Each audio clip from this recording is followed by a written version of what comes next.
오늘 저와 여러분들에게 주시는 하나님의 말씀은 구약 성경 민수기 25장 1절부터 마지막 절까지 하나님께서 이스라엘 백성들을 적과 꿀이 흐르는 가나안 땅으로 인도하실 철저한 계획을 가지고 이스라엘 백성들을 애굽에서 출애굽을 시켰습니다. 그러나 하나님께서 광야 생활했던 이스라엘 백성들을 향하여 1세대 이스라엘 백성들은 가나안 땅에 들어오지 못하고 광야에서 다 죽게 될 것이다 라고 말씀을 하셨습니다. 애굽이라고는 세상에서 하나님의 절대적인 능력으로 출애굽을 해서 가나안 땅을 향해서 가야 될 이스라엘 백성들이 광야에서 멸절당할 수밖에 없었던 것은 바로 전능하신 하나님을 믿지 않았다 뿐만 아니라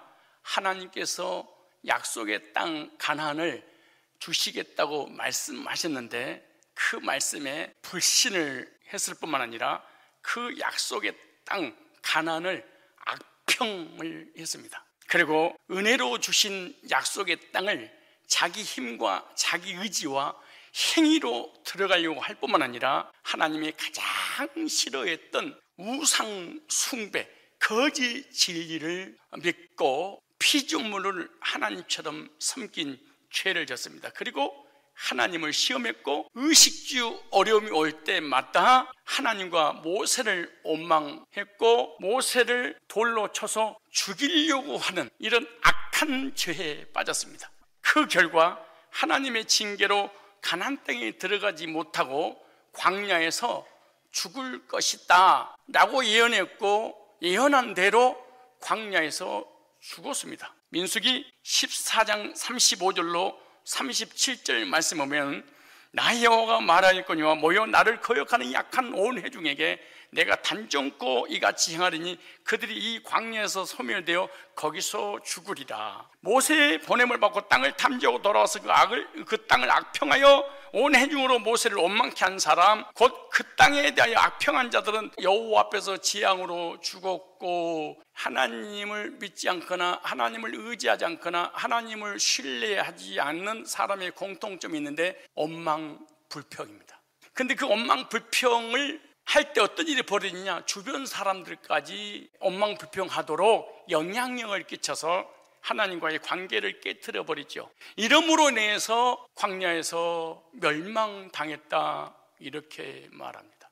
그런데 오늘 본 말씀은 가나안 땅을 눈앞에 두고 있는 모압 평지에서 이스라엘 광야 이 세대들은 애굽에서 태어난 사람이 아니라 광야에서 태어났던 젊은 사람들이죠. 근데 하나님 앞에 죄를 짓고 있는 모습을 지금 보여주고 있습니다. 자신들의 조상들이 죽어가는 모습을 보았음에도 불구하고 인간의 죄악된 근성이 있기 때문에 조상들이 지은 죄를 그대로 본받아서 짓습니다. 왜? 그 나무에서 그 열매를 맺기 때문에 그렇습니다. 그렇다면 이스라엘 백성들이 1세대가 죽어가고 멸망하고 광야에서 멸망당하는 것을 봤으면은 우리는 그러지 말아야지 그러고 정반대의 믿음을 가졌어야 됩니다. 그런데 이 세들은요 그 조상들의 믿음을 본받고 조상들을 1세대들이 부모님이 했던 행동을 그대로 따라서 답습을 합니다. 그런데 이들의 죄 짓는 장소를 보니까 오늘 딱 지명을 딱 정해놨어요. 시딤에 머물렀을 때 모압 여자들과 은맹의 죄를 짓고 있었다 이렇게 말하죠. 오늘 본문은 너희들은 이스라엘 백성들이 광야에서 저질렀던 그 죄에 참여하지 말라 이렇게 말합니다.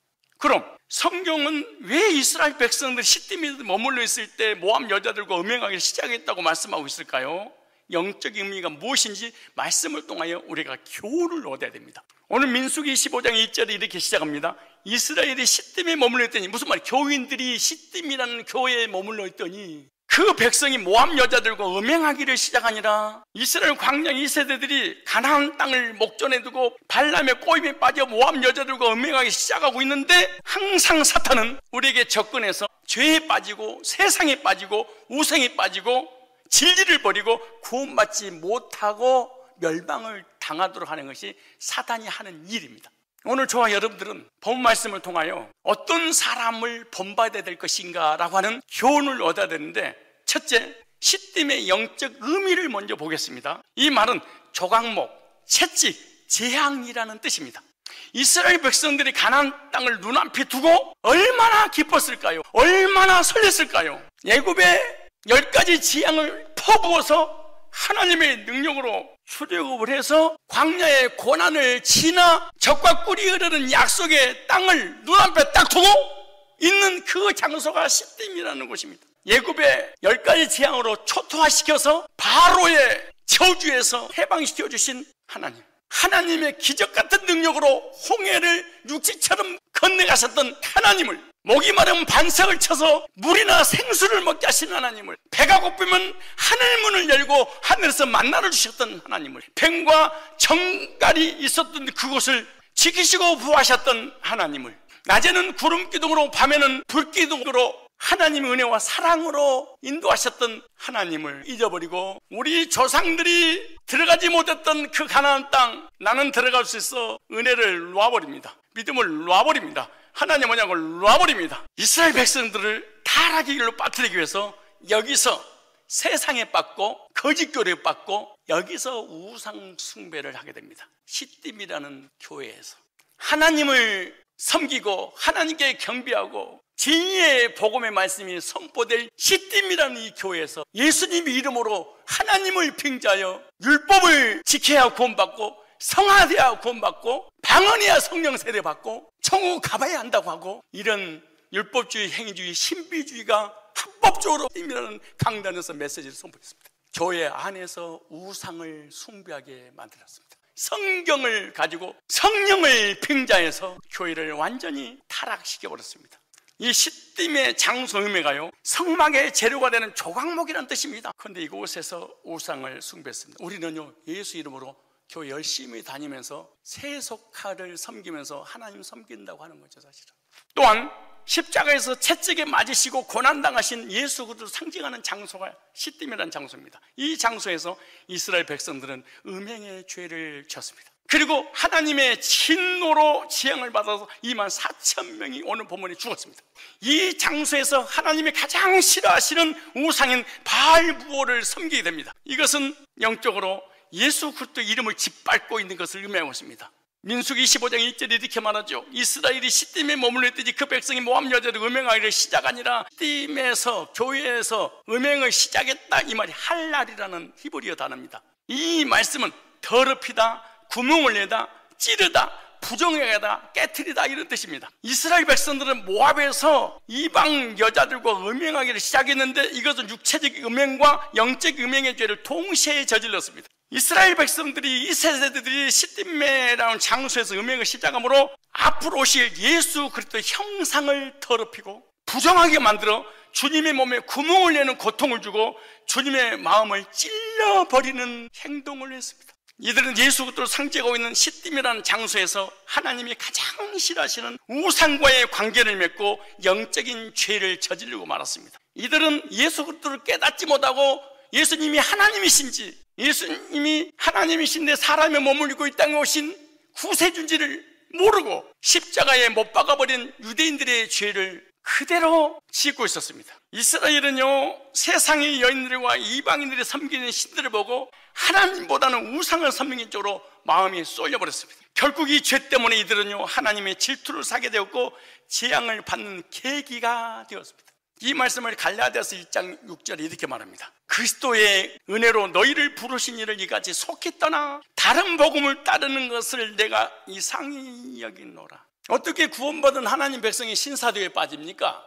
어떻게 인터콥에 빠집니까? 어떻게 조나단 에드워드에 빠집니까? 왜 너희도 조선에 빠집니까? 어떻게 성화주에 빠집니까? 방언이 성령 세례라고 장로교회 목회자가, 집사들이 어떻게 빠집니까? 그래서 하나님의 진노로 재앙을 당하게 되는데, 우리들도 거짓 교리에 빠져 영적으로 타락하면 하나님으로도 진노를 당하게 되는데, 이건 깨닫지 못하는 데 문제입니다. 하나님이 제일로 싫어하시는 거짓 교리에 빠져 피조물을 하나님을 섬기는 천한 인간에게 구원 얻을 다른 이름을 준 적이 없는데, 율법으로, 성화로, 방언으로, 행위로, 세상 것으로, 우리 인간의 열심으로 구원받는다는 그 거짓 교리를 퍼뜨리기 시작한 것이죠.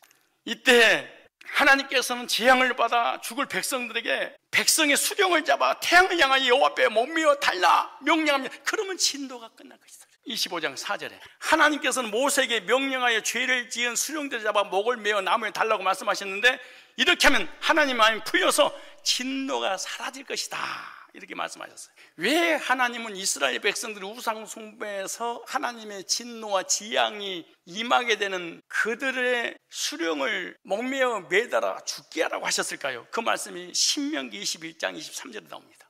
그 시체를 나무에 밤새를 두지 말고 그날에 장사하여 네 하나님 여호와께서 네게 기업으로 주신 땅을 더럽히지 말라. 나무에 달린 자는 하나님께 저주를 받은 자니라 그랬어요. 구약의 이스라엘 백성들이 잘못을 하면은 나무에 달아서 저주를 받게 했습니다. 그러니까 나무에 달았다 그러면 하나님 앞에 저주를 받은 사람이다 라고 누구든지 알게 됩니다. 그러니까 나무에 달린 자들은 하나님께 저주를 받았다는 표시입니다. 그런데 하나님께서 죄를 지은 두령을 잡아 나무에 매달려고 하는 것은 이스라엘 대표로 저주를 받았다.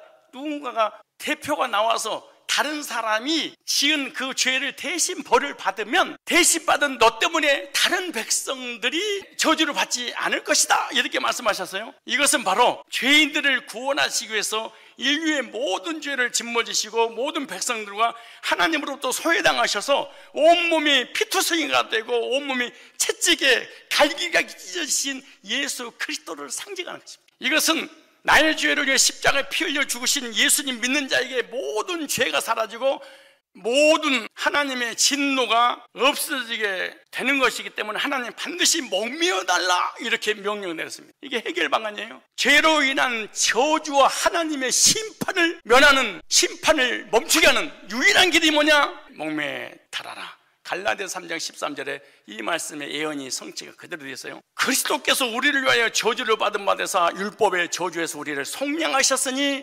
율법을 범하면 죄가 되고 죄의 삭스는 사망이고 끝은 지옥이에요.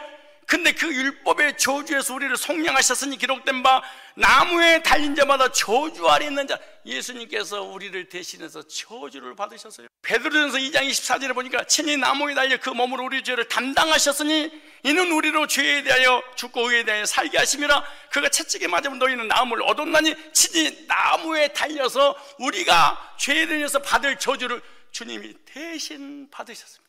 그리고 우리를 율법의 저주에서 나를 속량해 주시기 위해서 예수님 친히 나무에 달려 죽으셨죠. 죄 지은 두령들을 목매어 달라고 하는 것은 많은 사람들이 있지만 그것은 바로 십자가에 달리신 예수 그리스도를 예표하는 것입니다. 상징으로 주시는 것입니다. 모형인 것입니다. 표상학입니다. 하나님의 진노를 잠재울 수 있는 유일한 길은 하나님의 아들 예수 그리스도밖에 없다. 죄로 인한 하나님의 진노의 재앙을 피할 길은 예수 그리스도 외에는 없습니다.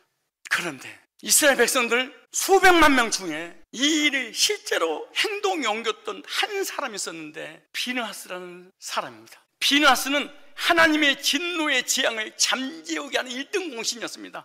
비느하스의 한 사람 행동으로 하나님의 재앙을 멈추겠습니다. 비느하스가 행동 연구한 것이 무엇입니까? 불신앙으로 인한 우상의 근원을 제거해버렸습니다. 비느하스의 행동으로 이스라엘에게 내렸던 재앙을 하나님이 멈춰버렸습니다. 민수기 25장 7절로 8절 얘기입니다. 제사장 아론의 손자 엘리야살 아들 비느하스가 보고 회중의 가운데 일어서 손에 창을 들고 그 이스라엘 남자를 따라 그의 막사에 들어가 이스라엘 남자와 그 여인의 배를 깨트려 두 사람을 죽이니 연병이 이스라엘 자손을 끝쳤더라. 그 한 사람이 누구냐? 신약에 와서 예수 그리스도십니다.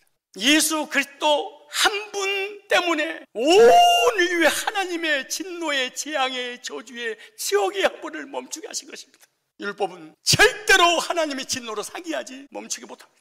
비느하스 한 사람 때문에 이스라엘 백성들 200만 명에 내렸던 저주의 재앙을 멈췄듯이 둘째 아담 예수님 한 분 때문에 온 인류의 재앙을 지옥의 형벌을 면했듯이 이 시대에 그 한 사람으로 인해서 여러분의 가정과 직장과 산업과 자녀들과 후손들 위해 하나님의 재앙을 멈추게 할 그 한 사람이 과연 누굽니까?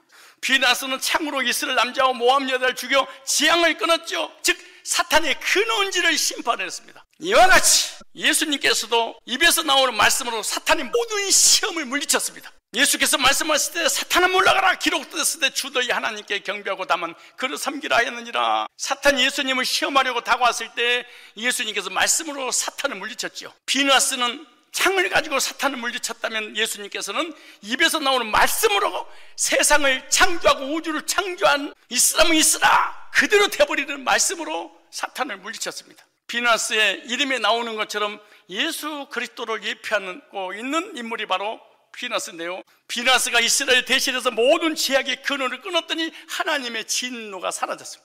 예수님께 십자가에 못 박혀 피 흘려 주시고 마지막 남긴 말씀이 내가 다 이뤘다, 이 선포로 인하여서 하나님의 재앙과 진노가 멈췄습니다.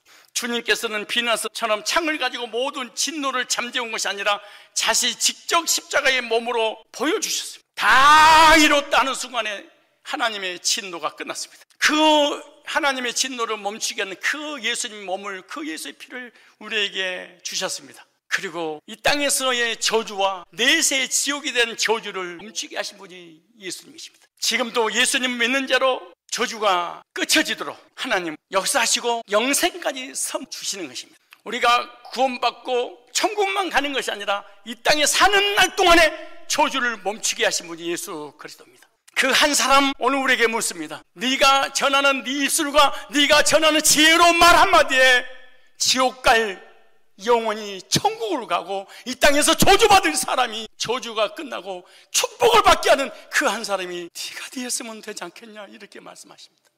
세 번째입니다. 그럼 비누아스가 죽였던 사람은 누굴까요? 민수기 25장 14절로 15절에 죽임을 당한 이스라엘 남자 곧 미디안 여인과 함께 죽임을 당한 자 이름은 시므리니 실루의 아들이요 시므온의 조상의 가문 중 한 지도자이며 죽임을 당한 미디안 여인의 이름은 고수비니 수리의 딸이라 수르는 미디안 백성의 한 조상의 가문의 수령이었더라 이렇게 말합니다. 이들은 누구였냐? 지도자들의 자녀였습니다. 리더들의, 수장들의, 족장들의 자녀들이었습니다. 족장들의, 리더의, 수장들의 자녀들이 짓지마들 죄를 짓게 되죠. 하나님께서 지도자들의 목을 매달아 여호와의 진노를 잠재우게 해주셨습니다. 이 시므리의 단어의 의미를 볼까요? 언어에 보면은 지므리에서 왔습니다. 이 단어는 무슨 의미냐? 찬양하다, 연주하다, 노래하다 이런 뜻입니다. 그런데 시므리는 하나님께서 그 시대에 가장 좋은 찬양, 노래의 은사를 주셨어요. 그런데 자신의 이름에 걸맞지 않게 바알 부호를 섬기는데 자신의 재능을 사용을 했어요. 하나님을 찬양해야 될 사람이 세상에서 딴따를 했어요. 하나님을 찬양해 우상을 찬양했어요. 악기를 가지고 주님께 영광 돌리는 연주를 해야 될 사람이 세상에 타락된 음악을 통해서 세상 사람한테 영광을 돌렸어요. 그게 바로 시므리라는 사람입니다. 시므리는 자신의 영광을 위하여 인기 때문에 사용을 하고 맙니다. 나를 위해 살자. 내가 이런 특별한 능력이 있었구나. 나는 주님의 영광을 위해 쓰임받아야 될 사람이라고 생각해야 되는데 세상 사람이 칭찬하자 그 칭찬에 이겨내지 못하고 세상으로 돌아가려고 합니다. 이와 같이 오늘 우리들도 물질, 명예, 권세, 건강 줄 때, 출세를 할 때, 명예가 임할 때 누가 칭찬하거든 두려워하십시오. 그것이 올무가 될 것입니다. 고수비는 코집에 샀는데 이 말은 카자부에 샀습니다. 카자부라는 이 고수비는 누구냐? 의미가 거짓말하는 자, 거짓말, 속이다, 사기친다는 의미가 있습니다. 거짓교리를 전파하는 자. 미디안 여자인 고수비는 어떤 사람이냐? 얼굴이 너무너무 예쁘고 몸매도 좋고 남자를 유혹할 수 있는 능력을 가지고 있는 여자일 뿐만 아니라 가문이 좋습니다. 그러니까 완벽하게 갖춘 여자입니다. 이 여자가 하나님을 찬양해야 될 시므리를 음행의 거짓말로 속여 넘어오게 버렸습니다. 화를 꼬였던 뱀의 말처럼 고수비는 시므리를 유혹하여 음행하게 만들어버린 것이죠. 이것이 사탄의 수수입니다. 미혹한 거짓교리나 세상에 타락하게 말들은 너무너무 아름답게 들립니다. 그러나 결국에는 저주받고 망하게 하는 거죠. 이것을 완전하게 끄는 사람이 쓰는 누구냐? 비누아스입니다. 민수기 25장 12절로 13절에 이러므로 말하라 내가 그에게 내 평화의 언약을 주리니 비누아스가 하나님의 재앙을 멈추게 할 때 뭐라냐? 그와 그의 후손에게 영원한 제사적인 직분의 언약이라. 그가 그의 하나님을 위하여 질투하여 이스라엘 자손을 속죄하였습니다. 그러니까 비누아스는 하나님으로부터 평화의 언약을 받고 후손들에게 영원한 제사적인 직분의 언약을 받게 되죠. 하나님은 비누아스에게 평화의 언약을 주셨습니다. 이것은 모형이었습니다.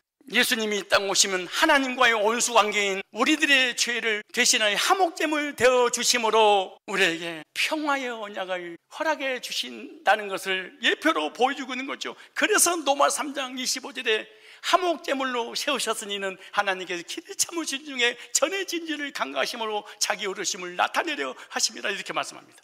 하나님은 예수님을 화목제물로 세우셔서 백성들을 하나님께로 돌아올 수 있도록, 그리고 평화의 언약을 주신 것입니다. 비누하스는 바로 예수 그리스도를 예표하고 있는 그림자입니다. 예수 그리스도께서 우리의 모든 죄를 소멸하시고 나의 모든 죄를 정죄하지 않으시며 오직 예수 그리스도의 의만 보고 계심으로 우리가 구원받고 하나님 자녀가 되어 영생을 얻게 되는 거죠. 결론입니다. 오늘 비누하스의 한 행동으로 하나님의 진노를 멈추게 했듯이 예수 그리스도께서도 십자가에서 자신의 몸을 죄인들을 대신해서 올라가셔서 죽으시고 하나님의 진노의 모든 저주를 잠재우게 하셨습니다. 그리고 영원한 지옥에 빠져 죽을 인생들을 주님께서 십자가에서 모두 소멸해 시켜주셨습니다. 그리고 하나님의 진노를 벗어나 영생의 나라에 들어가도록 해주셨습니다. 그리고 구원받은 하나님 백성들에게 평화의 언약과 제사장의 직분을 선물로 주셨습니다. 그러므로 예수 그리스도 안에서 거듭난 하나님의 백성들은 복음을 전하여 하나님과 죄인들과의 화목시키는, 화평시키는 언약의 선포자요, 그리고 하나님께 제사 드릴 제사장이 된 것입니다. 구약의 비누하스를 통하여 하나님의 재앙을 멈추게 하셨듯이 하나님 떠나 범죄한 인간들의 죄로 인한 저주와 심판과 지옥의 저주를 십자가에서 예수님이 멈추게 하셨듯이 예수님을 통해서 구원받은 성도들에게 평화의 언약을 주시고 그 평화의 복음을 증거할 때 그 복음을 믿는 자들에게 하나님의 모든 삶의 저주와 내세 심판과 지옥의 형벌에서 건져주시는 평화의 언약을 주셨습니다. 죄로 인한 하나님의 저주의 심판을 멈추게 하는 비누하스 한 사람을 찾기가 힘든 시대에 우리가 살고 있습니다. 적용하고 마치겠습니다. 은사를 가지고 자기 영광 위해서 세상에 쓰임받는 혹시 시무리는 아닙니까? 물질과 건강과 권세와 지식과 탤런트들을 주셨는데 나의 영광을 위하여 세상에서 쓰임받고 있지는 않습니까? 그러면 여러분 이 시대의 시물입니다. 하나님의 사람들을 하나님과 멀어지게 만들고 세속화되고 세상 것을 주면서 하나님과 멀어지게 만들고 거짓 교리를 설파하면서 하나님과 멀어지게 만든다면 여러분들은 고집입니다. 명예와 물질과 권세와 학문을 가지고 하나님과 멀어지고 하나님과 관계를 깨트리고 세상하고 가까워지고 물질과 명예와 권세와 돈 버는 데 치중하게 만든다면 여러분 이 시대의 시물입니다. 그 시물의 거짓 교리에 세속화되는 그 인기몰이의 말을 듣고 넘어갔다면 여러분들은 시무리고 그 유혹을 당하겠다면 고집입니다. 시무리와 고집의 그 악랄한 세속화와 거짓교리에 미혹당하여 하나님의 재앙을 쏟아붓게 만들어서 이스라엘 4천만 명의 백성들의 재앙을 막게 했던 그 문제를 해결할 사람이 있다면 그 사람은 비누하스가 맞습니다. 그 사람은 예수님을 통하여 구원받고 하나님의 자녀요 화평의 언약의 복음을 가진 이 시대의 비누하스가 맞고 그 비누하스의 영적인 후손이 맞습니다. 이 세 사람 중에 여러분들은 누굽니까?